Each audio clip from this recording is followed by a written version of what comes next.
Okay, back to the old grind.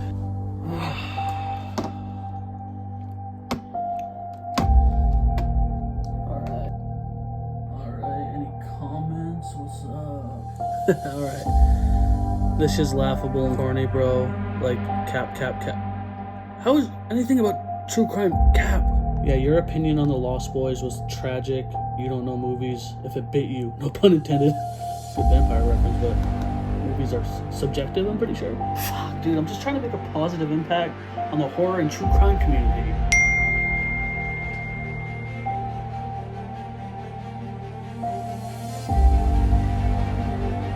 What else? What? Shit, bet, say less, let's go ahead.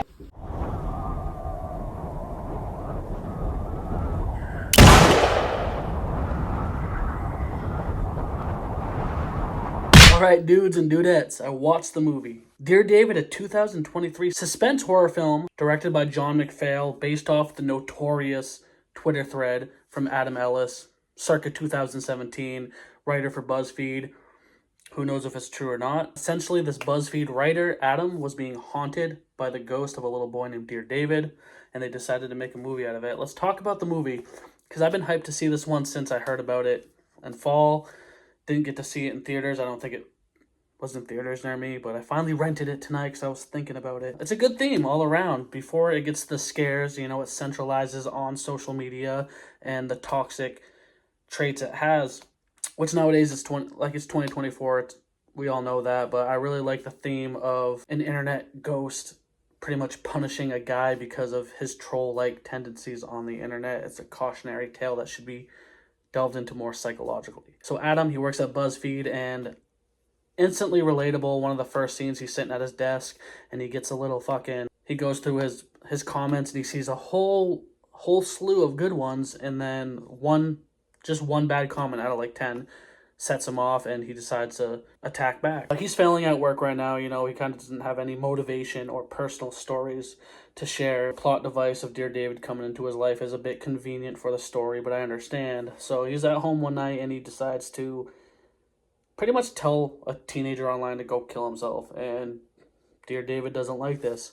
Why doesn't David like this? Well, essentially the lore of David is he was a young kid, obsessed with the computer and, online chats, and he was getting bullied, Someone told him to kill himself, and, that's what you assume at first happens, that David killed himself, but then the movie kind of untangles, gets a little confusing.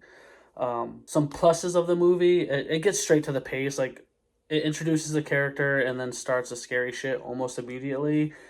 And I was kind of taken off guard by how quick it did start, but it wasn't rushed. It just happened consistently and convincingly. It has some great scares. It doesn't rely heavy on the jump scares. It's actually pretty creepy. I was creeped out by it. The little kid, David, the ghost that's haunting him, was a pretty disturbing image to see. It has some typical tropes, but that are done well. If you're going to use tropes, I don't mind. If you use them properly, it's interesting because as he goes mad, no one really believes him because he decides to post all these stories again as a Twitter thread.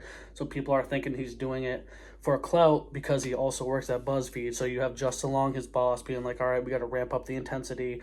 You have his friends being kind of jealous because he's storming off. He's taking off and skyrocketing above them. But again, he doesn't get to cherish and appreciate these accolades because he's so tormented. So to see that, you see, the congratulations, the success, the accolades, and he's just confused and scared by it all because he knows it's real and everyone else thinks it's just a gimmick.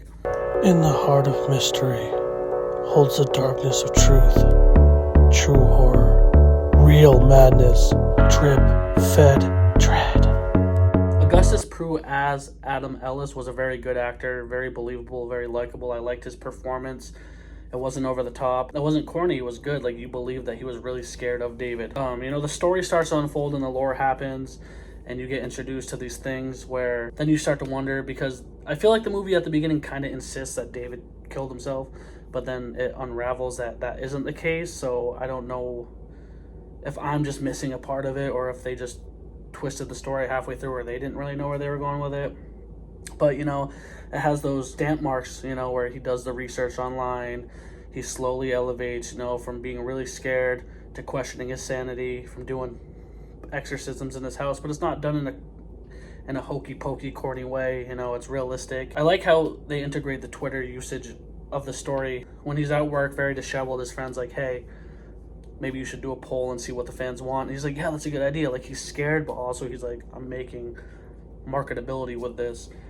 And it's all around good. Like, I feel like none of the movie has any...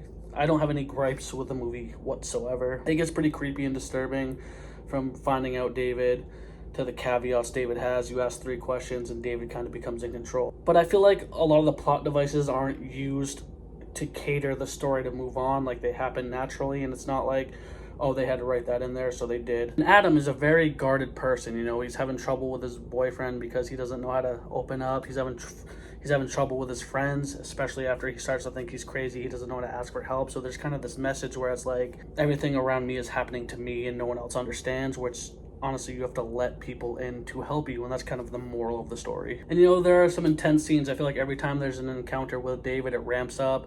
It never regresses. It always shows something new and different. There was this one scene towards the end that was kind of corny to me, where like he was being controlled by David via a video game style, which was funny, but you know, the movie was supernatural and they committed to it. They didn't fuck around. They said, this is what we're doing, so we're doing it. Again, with the pacing, they have the reveal, the setup, the lore, discoveries, and then even a final battle, if you will, at the end. So I feel like they hit every beat flawlessly. For a supernatural movie, which I'm not really nuts on, the fact that it had lore and was based on the internet kind of intrigued it, and they just executed it really well. And then the ending, again, it hits you with a little twist, and you know, it's hit or miss. And then the final scene before the credits was kind of creepy and disturbing. So all in all, it was a pretty good movie. I highly recommend it. You know me, I don't usually bash on movies unless they're really bad, but this one was good. You know, I'll give it a solid 8 out of 10. So yeah, that was a Phantom of the Indie Reviews. Thanks for watching. Subscribe, hit that little ding-a-ling button, harassing you, telling you, hey, it's me, I'm here. And I'm gonna say it one time for the one time. Give me a hell yeah for horror. Dude, fuck Twitter, dude. I don't want one.